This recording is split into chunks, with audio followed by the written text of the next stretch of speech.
The Kansas City Chiefs had 9 rookies see the field during an absolute thrashing of the Baltimore Ravens, and we are here to check in how the rookies did, not just in this game, but how they're doing so far on the season. We're going to start with the most important rookie of this class, Josh Simmons. He played 67 offensive snaps and 8 special team snaps, giving him an overall snap count on the season of 250, an overall grade on the season of 59.5, but you see that nearly pristine 67.8 pass blocking grade. That is why Josh Simmons was selected by the Kansas City Chiefs. It was not to run block. It was not to simply be on the field. It was not to catch passes in the end zone. It was to pass block. A 51.7 run blocking grade, maybe not the greatest, but there is still time to improve on that, and in fact, there was some improvement on that this previous week.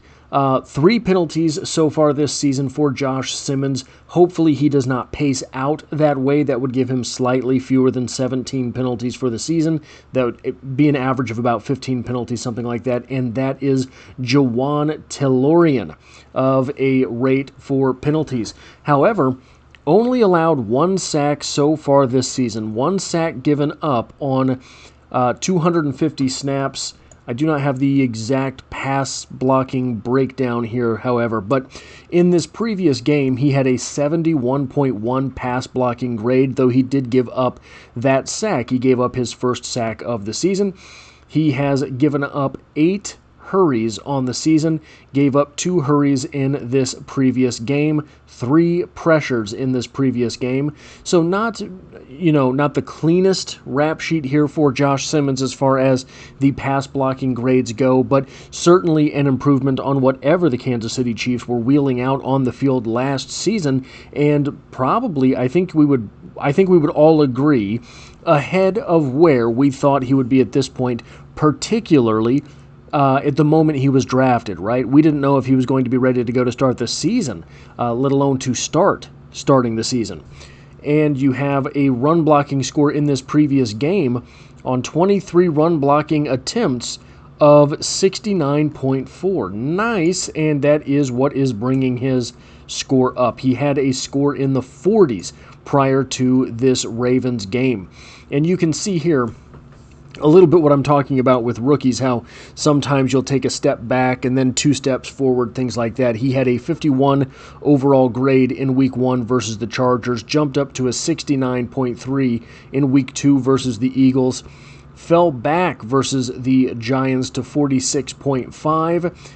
Very tough defensive line there, but then jumped all the way forward to a 72 grade overall versus the Baltimore Ravens. So definitely a bit of a roller coaster this season for Josh Simmons, but even those bad games, even the worst games here, do you remember anything particularly standing out versus either the Chargers or the Giants that you would say that is something that we cannot have happen? I don't remember off the top of my head anything going that poorly in any of those games, but that is the offensive lineman, Josh Simmons, the left tackle. What about Brashard Smith? He played 19 offensive snaps, and he played 2 special team snaps, getting 4 carries for 9 yards and 3 receptions for 24 yards for his efforts on offense, and returning 2 kicks in those 2 special teams reps for 55 yards. Now you see here the offensive grades that PFF has for him. Starting in Baltimore, he had a 60.4 overall grade. The previous week, a 66.5. The previous week in week 2 versus the Eagles, a 57.4. So not the stellar grades that you're getting from Josh Simmons, but this was a 7th-round running back. This was a guy who was added very late in the draft, and you can understand that probably he needs some time to learn some things. But still, you're not getting bad grades here. These are not terrible efforts from the rookie. And if you're looking at his season overall, 7 rushes for 24 yards. That is a 3.4-yard carry. Not the greatest there, but 6 targets, 3 receptions. That's a 50% catch rate.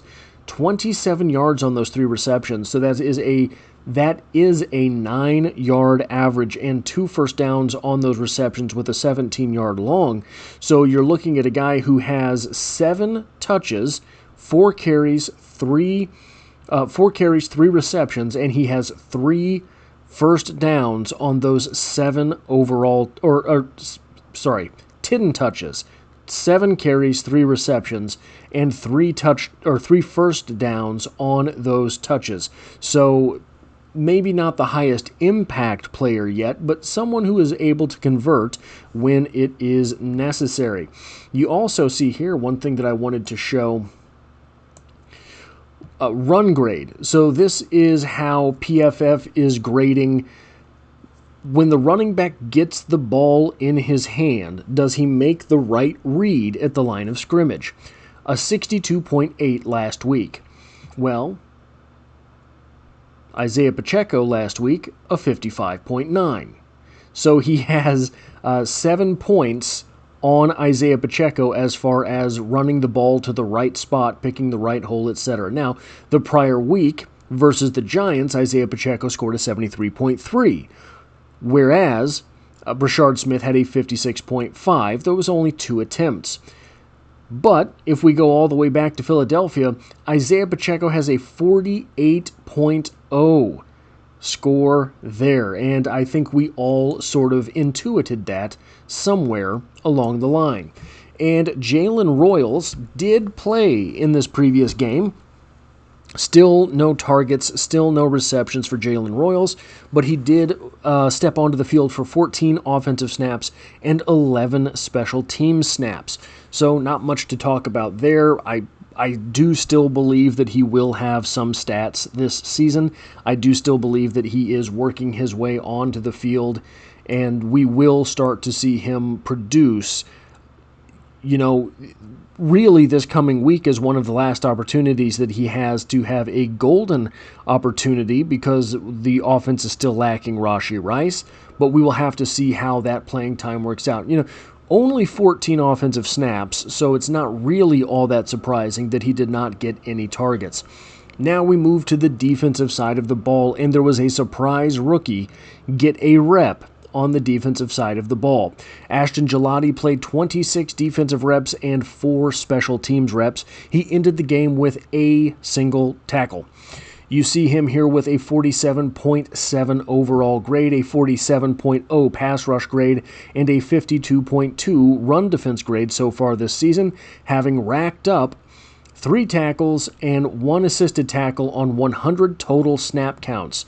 He has also added 2 pressures along the way. Now, this is probably, if we're looking at the top few picks, Josh Simmons, Omarr Norman-Lott, Ashton Gillotte, Jaylen Royals.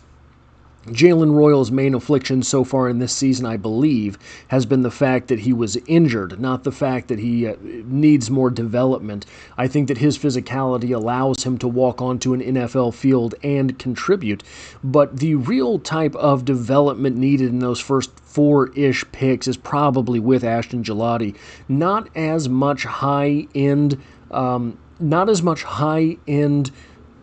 many high-end opponents in college as Josh Simmons saw, so Josh Simmons walked in more ready-made. Not as many high-end opponents as Omarr Norman-Lott saw, so Omarr Norman-Lott came in more ready-made, having played in the SEC, having played in the Big Ten. Then you get to Jaylen Royals, the pick after Ashton Gillotte, and I think that the level of competition maybe doesn't matter as much to a wide receiver in college as it does to a defensive lineman. The defensive lineman gets to go against, if the defensive lineman gets to go against weaker opponents, he gets to just do more stuff. Whereas the wide receiver, if he's going against weaker opponents, oftentimes it means that he has a weaker quarterback as well if he's coming from a lower level of football. So there are still things with which he must contend that make things not quite so simple. So he's able to translate some of that struggle to the field in the NFL, whereas a defensive lineman, defensive end in particular, is just getting to come off the ball and wreak havoc in an offense's backfield if he's going against weaker competition and look, perhaps, better than he is. I don't think Ashton Gillotte looked better than he is. I just think that the level of competition is going to take some getting used to, and I think that he definitely has the motor to get that done. I think that he has the motor to really stand out in the NFL, maybe not particularly consistently, but I do think that he has the motor to stand out in a play-by-play type of basis. I do think that he can be, I think that he does have a higher ceiling than Mike Danna. He certainly has a better motor than Mike Danna. But you see him, he has good tackling grades, despite the fact that he has very few tackles on the season. The place where you would really hope that he is able to improve is in the pass rush grade department. So a 48.9 versus the Ravens, a 48.8 the previous week versus the Giants, a 51.7 versus the Eagles. It was really in week 1 where he scored in the 60s that he really was able to show out so far this season. But that is sort of what it is for Ashton Gillotte. I do think that he will be one of those players that gets meaningfully better as the season goes on in the same type of way that George Karlaftis did his rookie year. Moving on to Omarr Norman-Lott, just 16 reps of defense and no special teams for Omarr Norman-Lott in this previous game. He has a 50.2 overall grade on the season, a 62.3 pass rush grade on the season, and a 43.2 run defense grade on the season. And I said in I believe it was the game review video for the Ravens game this week, there was one play in particular where it looked like both Chris Jones and Omarr Norman-Lott were drawing a double team, and Omarr Norman-Lott just kind of stood up. And I think that is probably, I think that might have got him yanked off the field. You see those 16 snaps. But I think that that also got his defense grade very, very low. You see the 31.8 overall defensive grade here, a 36.5 run defense grade, still a respectable 52.4 pass rush grade in this game. But definitely, if you compare and contrast that with the prior week here, down here, right? Baltimore here, New York here, a 69.4 grade versus New York versus a 31.8 grade versus Baltimore, a 62.7 run defense grade versus New York versus a 36.5 run defensive grade versus Baltimore. No tackles, so he doesn't grade out there. And then you have a 67.3 pass rush grade versus the Giants and just a 52.4 versus the Ravens. Now, if you want to look for something impressive here, he has 6 pressures on the season in just 54 snaps. To go back and look at how many pass rush snaps versus how many run defense snaps, I didn't grab that number, but it is meaningfully different. So you see here, he's mainly on the field against the pass, is what I'm trying to say. 2 pressures on 100 snaps for Ashton Gillotte, 6 pressures on 54 snaps for Omarr Norman-Lott. He is converting a whole lot more of his pass rush snaps into pressures. And if we see him continue to get better as the season goes on, it would be a good thing. But here is the list as we have it: a 53.3 overall versus Philadelphia, a 69.4 versus New York, and a 31.8 versus Baltimore. Now, as we saw with Josh Simmons up here, it is not uncommon for a rookie in particular to take a step back every once in a while and then leap forward. But this is a much more exaggerated dip than I think you would hope to find. Now, again, he is someone who was dealing with injuries early in the season. We don't know if that was flaring up a little bit. If that was flaring up a little bit, that could also go to explain the limited snap count in the game versus the Ravens, because you were beating the Ravens from pillar to post in that game. So why risk having the talented rookie on the field when you don't need him and when the real pass rush there in that game was a delayed spy. So if you're able to do it without Omarr Norman-Lott on the field and be effective with a delayed spy instead, you go ahead and do it because, again, the guy did miss week 1, did miss substantial time in the preseason, and why risk losing him for more time going forward if you don't have to have him on the field because you're winning anyway. And then we get to the most impressive rookie perhaps on the team, Nohl Williams, 20 defensive snaps, 13 special team snaps, 1 tackle, 1 assisted tackle, but look at this overall grade of 92.3. Even has a pass rush grade up there of 57.7 because, hey, why not? A 64.2 run defense grade and a 93.7 pass coverage grade. Now, again, just 20 snaps of defense, but 3 tackles on the season, only 2 receptions allowed on the season after having played 47 snaps. That's 47 snaps total, not in this game. So he is picking up snaps as the season goes on, but this is impressive even if it is in a limited snap count. Being able to, so normally a professional quarterback looks across the ball and sees a rookie on the field and not a first-round rookie, a guy who maybe has some questionable speed, and he's going to figure out how to exploit that, right? Haven't done it versus Nohl Williams. Have not been able to do that versus Nohl Williams thus far this season. And you see here a 90.3 defensive grade versus the Ravens. Did I mess this up? No. A 90.7 coverage grade versus the Ravens. And that's a 90.7 coverage grade in 18 coverage snaps. A 60 run defense grade, 75.4 tackling, 57.7 pass rush grade. He did have his rush on in this game. So you're looking at a guy who is consistently performing very well, and that even comes out in the sort of non-traditional stats from traditional sites, not grading stats. He's been targeted 8 times, given up 2 completions. That is a 25% completion percentage, but that's also 2 receptions he's given up for just 10 yards, meaning that he has a rating when targeted right now of 39.6, a defensive average depth of target of 14.1. You see that? The average depth of target against Nohl Williams in 8 targets, the average depth is 14 yards. He's given up only 10 total yards on 2 completions. So he's given up an average of 5 yards per completion, despite the fact that the average target against him is 14.1 yards. Very impressive there. Cooper McDonald played in this game 1 defensive snap, 14 special team snaps, had a 29.5 overall grade, not very promising there, but a 56.1 run defense grade. I have no idea how that works. You play 1 snap, you have a run defense grade of 56.1 and an overall grade of 29.5. Maybe he just didn't have his shoes tied or whatever it is that gets you those grades.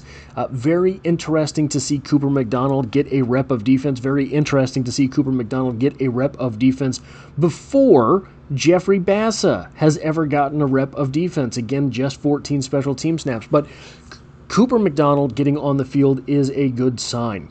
Cooper McDonald getting on the field, maybe not if you're Jeffrey Bassa, but the Chiefs have made a living at the linebacker position of picking up UDFA who have versatility as actual defensive players, not just as special teams players.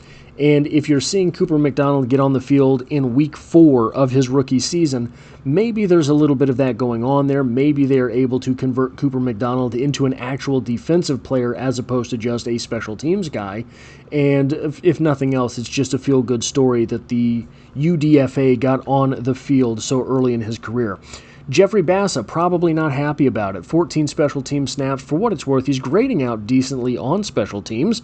Though just a 55.5 last week, he had a 66.7 special teams grade the week prior and an 81.1 versus the Philadelphia Eagles. So I don't know when it is that we're going to see Jeffrey Bassa. Looked great in the preseason. The Chiefs don't really need him at this point, right? So you're looking at Leo Chenal probably on pace to have the best season of his career so far. Drew Tranquill looks like Drew Tranquill of 2023, not 2024. And then you have hit stick Nick Bolton, who is obviously hit stick Nick Bolton. And I guess it's just you're hard up for snaps there. The defense is playing so well. If there are a couple more of these sort of get the backups on the field situations, I have to imagine eventually we will see Jeffrey Bassa. And considering that the Chiefs were able to do that against the Baltimore Ravens, who were supposedly coming into this season one of the Super Bowl contenders, hopefully they will be able to do that a little bit more this season. Get the starters off the field, save the reps from their feet, their ankles, their knees, their hips, whatever it is. And then we also have Kevin Knowles, the UDFA defensive back, getting more special team snaps. Looks to be a pretty solid special teams contributor, consistently in the 60s, 65.4 grade versus the Ravens, 66.2 versus the Giants, 60-something point something versus the Eagles. If you have not been on PFF, they have an absolutely miserable screen for, there's no scrolling. It's just you get 2.5 kind of line window. It's just terrible. I don't know why they do it that way. But anyway, that is Kevin Knowles for this game. That is what I have for this, the rookie recap of Week 4 versus the Ravens. If you like or appreciate what it is that I do here, hitting a like button really does help me out, as it tells YouTube to share this video with other Kansas City Chiefs fans. If you find yourself here by chance but not design, the Chiefs are the only thing I talk about on this channel, dropping multiple videos every single week. And as always, I hope to have you back for the next one.